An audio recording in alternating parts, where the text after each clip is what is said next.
Buckeye fans, welcome into the Buckeye Breakdown Podcast. It's an exciting episode here tonight with Anthony Moeglin. I got my partner Kevin Woidke hanging out with us, and it is officially, Kevin, it's officially game month. Ohio State is officially 1 month away from playing inside the Horseshoe against the Texas Longhorns, and everything's going to start picking up here. We were out at Big Ten Media Days last week.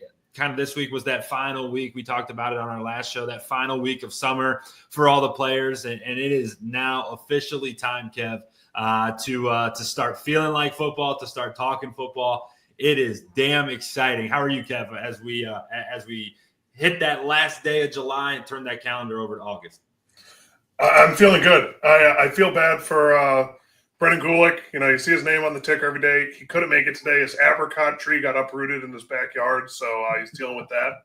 So it's just us today. But, it should be for me being removed. The 30 days from kick is great. In the program, it's the beginning of a very tough month for the boys, that's for sure. Yeah, it's funny because we do get that as fans. It feels like it's so close, but when you're in that player's seat, I know, like, if it were me tonight, man, like, sleep isn't a thing. Like, I'm in my playbook, I'm in everything, I'm in my notebooks, I'm ready to go. It is it's everything.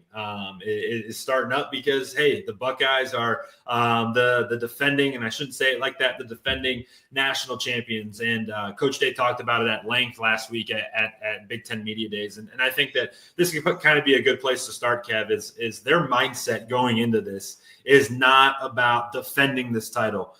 They spoke pretty good, in my opinion, about, hey, nobody's taking 2024 away from you. Like, that's already done. That's theirs for forever. He said they're attacking the 2025 championship. And, it's funny, the feeling inside the Woody, inside this program's got to be one of crazy urgency, because it's like, hey, wash all that stuff out. And I'm sure they've already done all that, but this is a new challenge. It's a new team. It's a new opportunity. And they got their eyes set on trying to repeat, man. And that's got to be the really fun, but also a huge responsibility for everyone within the program. Yeah.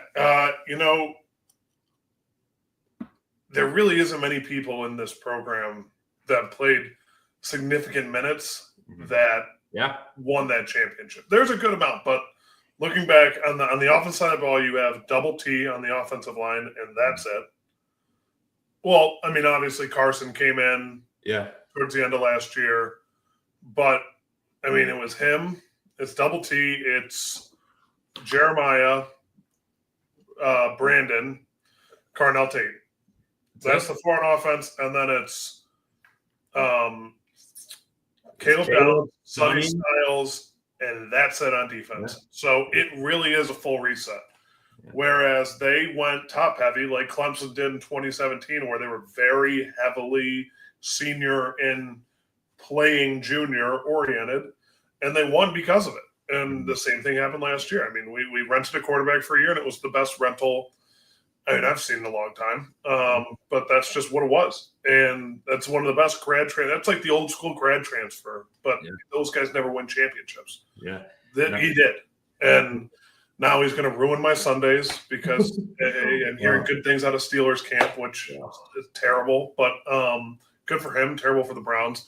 Yeah. But, yeah, I mean, it should be fun. It's going to be a fun It's going to be a fun year. We're going to see a lot of new faces and a lot of young faces that we'll see for years to come, which is what I'm excited about. Yeah, I think that part's really cool is that, last year you go into the season and you knew everybody, very similar to you and I talked about it when we were out in Vegas last week, but like very similar to what Penn State's going to experience this year, where it's going to be a lot of returners. You're going to kind of have a good feeling of what that team's going to be. We lived that last year. We kind of knew everybody outside of Will Howard, what he was going to be. But this year going into it, I think that's the cool part. You're going to see and meet a lot of new faces, new names, but all of them are going to be young. This is going to be a fairly young group, and you're going to get to see some people who are going to be playing for the next 2-3 seasons in the Scarlet and Gray, which is really awesome. And I think you make a really good point there. So, Kev, from a player's perspective, what was, I kind of remember after move-ins, when it was the start of camp for us, we'd move in, get everything situated on the home front. That's probably already taken care of for Ohio State. What was like the first thing that happened? Obviously outside of the team meeting, but was it a workout? Maybe was it right into practice? What was when you were down in Ohio State? What was like the first thing that you guys did in camp to get things going and started up? I mean, it was that first team meeting before the first individual meetings, and then it just position group meetings, and then it was. And once you got out there, you start off easing into it. You start off in the spiders, which is when you see them wearing the jerseys, but it looks like no pads underneath. It's just the foam underneath it. There's no plastic. That'll be your first day. Hey, wait! An offensive and defensive line's favorite, right? Because when you're in nothing, I'm sure you guys take it real easy on the line, right? It's stupid. It's dumb. It was so the dumbest thing ever. Oh, it sucked. And then it'll ease into hitting, but it'll ease into hitting quick. It'll be Tuesday, maybe. I mean, well, no. Usually we would start on a Sunday. Usually we report on a Sunday and go, but I don't know. It'll usually be the second or third day. They'll get into Buckeye gear. They'll get into full pads, and then they'll be Buckeye gear, and then they'll probably go full pads or Buckeye gear, full pads, Buckeye gear, spiders again, and then Buckeye gear, full pads, Buckeye gear, spiders.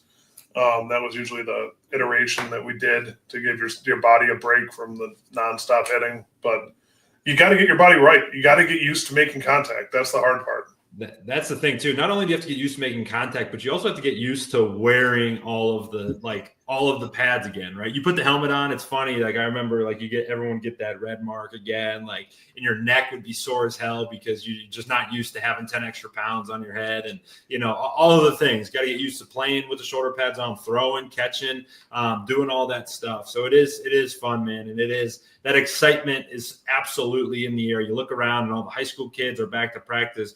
Everyone in the pros are back to practice. I mean, shit, there's a NFL game tomorrow night in Canton, Ohio, kind of start that season off. So it is, I mean, everything is back and ready to go. And this is the exciting part. But I think that, Kev, as we get going here throughout the month of August, we'll kind of, you and I on this show, to kind of, as a change of pace, instead of just listening to us talk, we'll kind of break down what those meetings and all that stuff is like, because, it is, you are in meetings for 2 hours before practice, where it starts as a team meeting, and then the offensive line splits off. Then they do special teams. Then the quarterbacks and the receivers split off. And it's basically like this waterfall thing where you start as the whole team, and then you grow off, you kind of splinter a little bit, then you splinter some more, and then finally you're just in your position groups, getting the instructions for the day, and then you go out to practice. And then once you practice, then you go back into those meetings, man. It is, once you get into the rhythm of camp, dude, I'm getting anxious just thinking about it. Like, all right, I feel like I'm late. I'm late for a meeting right now is kind of how I feel. Yeah, no, ever since 2-a-days ended, it's really changed. Mm-hmm. They still want it. They still got to practice in the mornings down there because the afternoons are too hot. It'll be, you wake up at 6 a.m., you practice, you go to meetings, you practice, you're done by noon, you take a 3-hour, either you eat lunch and then take like a little bit of a nap. And then you're in meetings for the rest of the day from 3 till dinner. There's a team meeting at dinner. So it usually starts with just individual or maybe special teams, but O-line was just individual because we had no one on special teams. I mean, the field goal meeting was 5 minutes. And then step right or step left. Yeah, exactly. It was, or just yelling at someone for having the right pad level. But pushing on from there, I mean, those afternoon meetings, they dragged on. I mean, I was looking for coffee. I was looking for anything to stay awake in those, because that's why I crack jokes so much in the meeting, because it was the only way I could stay awake. The only way. I'd be pacing in the back of the room, just kind of like, you can't fall asleep if you're walking. That's what I always told myself. So I was always in the back of the room. But I think that'll be fun, kind of going through what like an install process would be. Because I mean, you get to Saturdays in the fall, and you get to September, October, November, and it feels like, hey, everything's so complex. But it really is a brick by brick situation where they build it up from day one. Install is as simple as you can get. It is power to the right, power to the left. It's your easiest pass concept. It's your easiest protections. And they just continue to build off of that. And it's that time of year, man. It is that time. So I did kind of flip flop here. We just started talking about training camp getting underway. So that was topic number 2. Topic number 1, Kev, let's talk a little football here because, we are 30 days away, 1 month away from the start of this season. And the NCAA football season doesn't wait for anybody. It is an unbelievable list of games that are taking place in week 1, obviously headlined by the Ohio State Texas game. And it's always felt so far off, but Kev, sometimes it's really hard to forget that really easy to forget that this is a rematch of the semifinal, man. These were 2 of the 4 best teams in the country, and they're playing in week 1 in just 30 days here. I mean, yeah, it's similar to Texas has played their biggest regular season game, it seems like, the first week of the year for the last 2 years. Yeah. I mean, the game I'm looking forward to the most from that day is the TNT game between Hawaii and Arizona. No, I'm kidding. But it's a double-edged sword when you start against a team like this because you don't have time to warm up to them, but you also they don't have time to warm up to you. So that's kind of where it's like, hey, if you're a program where you hit the ground running quickly and you always play well at the beginning of the year, it's the perfect time to schedule it before they can get in their own heads about how they are letdowns every year. But if you're a program that has a long season and gets better week by week by week by week, and is notorious to doing that, winning a week 1 top 5 matchup. Are we both in the top 5? I think I do believe. I don't know. I'm gonna look that up real quick, but that's what I mean. Like the playing in one of those is tough. It's CBS Sports has AP has us at 1, Texas at 4. Oh, that was to end last year. That was to end last year. I'm not sure. I don't know if it's officially been released yet for the start of the year, but you're right, man. I kind of want to get your perspective on this too, because these week 1 marquee matchups, I think it's an interesting dynamic because it's what everybody wants, right? You don't want to see Ohio State playing, Grambling, which we'll get to here in a little bit, but you don't want to see that. However, you want to see these fun matchups, but like, what do you think? If you win this game, it's great. If you lose this game, it feels like the result of this game doesn't really matter. And I don't want to say it like that because it's weird, but I want to get your thoughts on like how much weight do you put in a game like this? See, I put a good amount of weight into it solely because of how you look at other teams last year that this sets the tone for the year. If you get blown out, like week 1 last year, Clemson lost, or was it week 2 to Georgia? Georgia blew them out. Texas blew out the team up north, and look at their 2 seasons. They were almost similar. The only reason Clemson snuck in is because they won the ACC somehow. Still not sure how they did that. But it's just interesting how they choose to I can't find the preseason rankings, doesn't matter. It's just interesting from the standpoint of how much a single game can affect the rest of a season, whether it be from a loss that fuels you or a win that guides you, is kind of how I view it. Georgia played last year, and it showed. Mm-hmm. And Ohio State doesn't have a walk in the park this year. But the other thing is when you're number 1, you're going to get every team's best. And obviously, Team Up North was number 1 last year, but they were terrible. Yeah. They beat us, but outside of that game, if we don't turtle and beat ourselves, that's one of the more disappointing teams Michigan's put on a football field. And truth be told, you make a good point because like that's also the other side of it is like, hey, you're excited to kind of go and attack this national championship again, as they've been saying, which is great. But also there is that hangover, that letdown of, hey, you lost a lot of guys. You said it at the jump. This team is going to look totally different, right?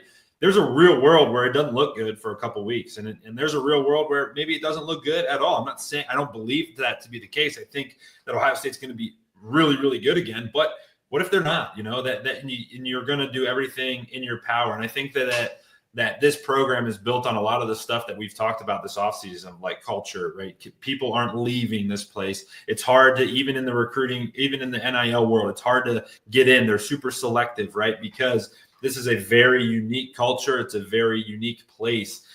Certainly don't anticipate that, but that's something that, definitely, if you ask Ryan Day right now, if that keeps him up at night, I think he'd say, hell yeah, it does. Like, you can't have that kind of a big letdown that we saw from the team up north. And it gets started in a big way. That game against Texas is obviously going to have the eyes of the country, the eyes of the world, the football world all on it, man. But, dude, as we've talked, just looking up the week 0 and week 1 schedule gets me, like, fired up. Week 0, and I'm going to list a couple games out here. Week 0, Saturday, August 23rd. That is in 3 weeks. That is in 3 weeks is the first games. You got Iowa State and Kansas State playing. And here's a question I'm going to ask you. Playing in Dublin, Ireland. They're going over the pond to kick things off.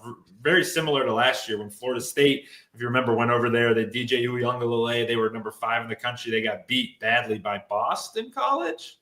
Or BC, yeah. Yeah, which was a shocker. Then you got Idaho State and UNLV. You got Fresno at Kansas. And then it was funny. You kind of made a joke about Hawaii, but Hawaii is the nightcap on that Saturday. They play Stanford in that one. But well, they play Arizona. Did they play Arizona or Stanford? I thought they played Arizona. In week 0, they play Stanford. Oh, okay. In week 1, they got Arizona. Gotcha. So, Kev, what is your thought? You never played abroad, did you? No, thankfully. I think it would have been a hassle that I didn't want to deal with. Dude, hassle city, right? Like, there's nothing good. Yeah. I don't know why they're doing it. I get it's a recruiting tool. I bet they're getting paid a good amount of money to go over there and play. Yeah. I bet NBC, who's probably broadcasting it, is paying the school a ton of money to do that. So we'll see what they – I don't know. It worked out for BC. If you're the underdog, why not? Because it throws the favorite off. And I've been to Ireland multiple times. It's not a warm area. So going from who's playing in it? It's Iowa State and Kansas State. Okay, so never mind. But I think that's why Boston College had the advantage last year. They're playing in They're practicing in Death Valley, South Carolina, and they got to fly to 50 to 60 degree Ireland and play a football game. That's a 40 to 35 to 40 degree difference if it's a 60 degree day. Like, that's a huge change for these guys. So that's where it's like, we'll see. Iowa, Kansas State. I mean, that's like sending the Jaguars over there. Or Iowa State, Kansas State. That's like being like, hey, here's the Jaguars and the Panthers. Have fun, Britain. Like, I don't know. enjoy that one. But it goes from that so that's Saturday, that's week 0, and then Thursday night. So everything gets going on Thursday, August 28th, which again, less than a month away. You got 15 or so games on that night. Miami and Wisconsin are playing the nightcap. That's the only Big Ten game that I can see. We got the big one, Wyoming at Akron. I'm sure that's going to be sold out down Route 8 here up in our way. But you got Ohio playing Rutgers, so a couple Big Ten games there on that Thursday, and then they go Friday night as well. That's going to be week 2 of the high school season. Holy cow, man! This is awesome. Like, football is absolutely here. The big one on that Friday night is going to be Auburn at Baylor. Baylor's got some hype kind of around them coming out of Texas, and then Georgia Tech goes to Colorado. We're going to see what Colorado is this year. Obviously, they lose Travis Hunter and Shedeur Sanders, and Coach Prime comes out with obviously very, very serious health situation that's going on over there. So we'll see what the Buffaloes are this year. And then Saturday, it's on, man. Syracuse at Tennessee, Texas at Ohio State. You've got, let's see what else, Alabama at Florida State. That's going to be awesome. That game's going to be great too. Then there's another big one. Clemson's playing, LSU at Clemson. And then it ends on Sunday night. Jeez, this is awesome. Sunday night, Notre Dame's at Miami. Like, that's a full week's worth of just awesome, dude. Football all the way back in the swing of things. Oh, yeah. I mean, Colorado reloaded with 33 incoming transfers. One of them being someone I'm excited to watch play. The kid from Liberty, the quarterback, what's his name? Let me see if I can find it. Caden Salter. Okay. He was a 3-star guy coming from Liberty, but he played really well down there. I could see him having kind of a breakout year similar to other people that have come from a mid-major and made their way up. I'm excited for that game because my boy Nate Brock coaches for Georgia Tech. It should be a fun one. How are they in NCAA? Have you played with them yet? Are they good? I'm not. I know but I do know he coaches tight end, so they're probably right. Hey, as we'll continue to hammer it home as we get more and more people back in every single show. A reminder: Max Clare is going to be on this show by the end of the year. That is a fact. Oh, he better be. That'd be awesome. That is an absolute fact. No, dude, it's just cool. It's cool to see. And then you got your Hawaii at Arizona, that 10:30 kickoff on TNT. Let's go. Then Utah at UCLA. You got to remember that UCLA and Washington are Big Ten teams. We're going to have to continue to remind ourselves of that, which would be sweet. And then also on Monday, before that Notre Dame-Miami game, you got Virginia Tech at South Carolina. Obviously, Lenore Sellers is going to be the main guy, one of the main attractions in all of college football, the quarterback for South Carolina. So, so much good, man. And we're just a few short weeks away from teeing it up here. So, I kind of bounced around, messed around on our schedule, on our order here of events. But I want to jump here to our final topic here. So 2 weeks ago, last week, we started our over-unders when we talked about the Texas game to get it going. We were on sacks for that one, and you set the line at 3.5. You're on the over, I'm on the under for that. So my topic, I got it's dealer's choice for me. I got the call here. So we're going to week 2 versus Grambling. First and foremost, I'm going to spawn this on you. Didn't even tell you about it, but what do you think the line is going to be in that game before kickoff? Let's say Ohio State's 1-0. They beat Texas 31-28. 46.5? Probably around there. I love it. And I'm probably hammering that. Sorry to the boys from Grambling. But it is one of Ohio State's non-noon kickoffs. So mark that down on your calendar. That is good. I'm glad we're playing meaningful games outside of noon. Yeah, well, you're going to love the week 3 when we play Ohio at 7 p.m. That'll be really fun. I'm sure a lot of people are going to make it to kickoff there. I'm sure they're coming up from Athens, really nice and sober for that one. But so our conversation today, Grambling versus Ohio State. I'm setting our line, our prediction. We're going over under the number of quarters that our starters play. So that's obviously going to be very broad, but I'm thinking starting quarterbacks, your best linemen, Jeremiah Smith, Carnell Tate. I'm thinking that we're setting that line at 3.5. Now, it is very interesting because that half isn't it's not very binary, right? It's not like, hey, over or half hits or half touchdowns where it's going to be one or the other.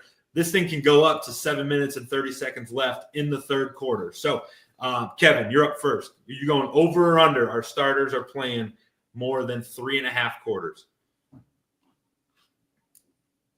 2.5. 2.5 is the line. 2.5. 2.5. Said the wrong word. Moving it. Okay. Yeah. I was going to say that'd be 3 and over. You're not playing into the fourth quarter. Yeah, into the fourth quarter. I'll take the over. Okay. I think it's going to be a young team. I think it's going to be young players. I think you'll see Jeremiah out of there. Mm-hmm. I think you'll see Caleb out of there. I think you'll probably see Tate or Ennis out of there. But I don't think you'll see anybody really out of there until maybe the fourth quarter, which it's one of the first few weeks. Mm-hmm. Especially if we lose game 1, which I don't think we will, but that'll throw everything out. But I don't know. I think that it could be a good over for that one because I who knows? It could be a slow start, especially coming off a win over Texas. They could have a slow start. They could be all confident and then rambling, whatever. Makes an unbelievable first few drives. There was a play when Akron was up 7-0 on Ohio State a couple of years ago. That's an example of it. Yeah. No, I think you hit it right on the head because regardless of points, there's still a lot of growing that this team needs to do, right? I don't care even if they look really good, you'd say, hey, we still want to have situational football. And that's one where, you and I have been in it, right? When you're playing an inferior team, those are the weeks you hate the most because coach comes in, with, madder than a hornet. And he's like, hey, everything needs to be perfect. And they'll make up scenarios too, as well. Like you're not playing against the scoreboard in those games. You're playing against yourself. You're playing against your standards where it's a perfection in grading. And those are the worst. They grade the hardest in those games. But it's, hey, we want to score on all runs this drive, or we want to get into the red zone and score on a pass play, whatever it may be. I think you make a really good point there about, hey, there's going to be a lot of developing. So I'm unfortunately on the under. So I'm on the underside of that, but you're taking the over 2.5 quarters that the starters will be playing against Grambling. I think it'll be a lot of fun, and it'll be cool to see, especially for a young team. And we'll continue to bang that drum because there's a lot of players that are going to be new, a lot of guys that are going to be new to even us that we're going to be able to talk about and kind of study. So it is getting exciting, Kev. I mean, like we've talked about, camp starts tomorrow. And we're a month away. We're in game month now. And it's gonna start firing up. So I had you prepare one thing and we didn't get to it, but we're gonna close on this. Camp starts tomorrow. What's one position group that you're gonna have your eyes on, Kev, as stuff kind of progresses here through the first couple weeks of August? I'm gonna say the running back room. I want to see who comes out as the lead horse there. I mean, it's a fresh start for a lot of them. I'm excited to see how they play because it's not just running the football. They got to be able to catch it. They got to be able to make blocks. It'll be interesting, and they're going to get put through the ringer. That's what Coach Day will do with them because he knows how important running backs are for this offense to succeed. And he's not going to take any reps off. He's not going to give them any amount of a leash. They're going to have to go, and that's what's going to be the group that will have to prove itself the most, in my opinion, because it has no returning starters. Yeah, that's a really good room, something that everyone's going to have their eyes on. We'll obviously be monitoring it very closely. I'm going to have my eyes on the offensive line just to see kind of the combinations that they have, what the new guys look like. Coach Day spoke glowingly about Austin Saravold last week, just how much he's just improved not only from his play perspective. He's built his body up right. He's gotten into a really good spot, but he's also taken that leadership role. So I'm excited to see what he brings to the table. Obviously, we got Tegra, who you talked about a little bit ago, being that kind of lone returner. And then it's going to be a mix of the other guys. Where is everyone going to fit in? And we'll be obviously monitoring that very closely. But some fresh content coming to the site this week. And finally, not just our ugly mugs discussing Buckeye football. We're going to be on site down at Ohio State as camp kicks off on Thursday, Friday, and Saturday. So we'll have a team member. You may see Brennan's face pop up here on the – do you think it's going to happen, Kev? We'll see. I talked to him last night. I'm hoping to get him on here. He's got his apricot tree. Don't get me started on the peacock he just bought. He's all over. Big time now. Hey, this guy's big time now. Spends half his time in El Salvador for tax reasons. Who knows? For taxes, he's going to love that. But BG will be down on Thursday and Friday getting all media content. So there's going to be a lot of stuff here on the channel that's going to be new. I'll be down Saturday morning just watching practice, and we'll have a show come right after practice on Saturday. So make sure you're locked here on the channel. If you haven't subscribed yet, please do hit that follow button. And like we said, Kevin and I are going to have some more fun content coming your way as we get into camp season here. And then in 3 weeks, it's going to be week 1, and we'll be back into our normal 3 shows a week. We'll be breaking down the opposing defense, the opposing offense, what we like, what we don't like, maybe even get into some gambling talk too. See if we can get into some bets, win you guys some money here. So make sure you're locked in here on the Ohio State Buckeyes on SI YouTube channel. Also right below me, si.com/college/Ohio State. That site has got fresh content every day, fresh content pretty much every hour of the day. So make sure you're checking everything out there. So for my partner, Kevin Woidke, I'm Anthony Moeglin. We'll hang out with you here again soon on the Ohio State Buckeyes on SI YouTube channel.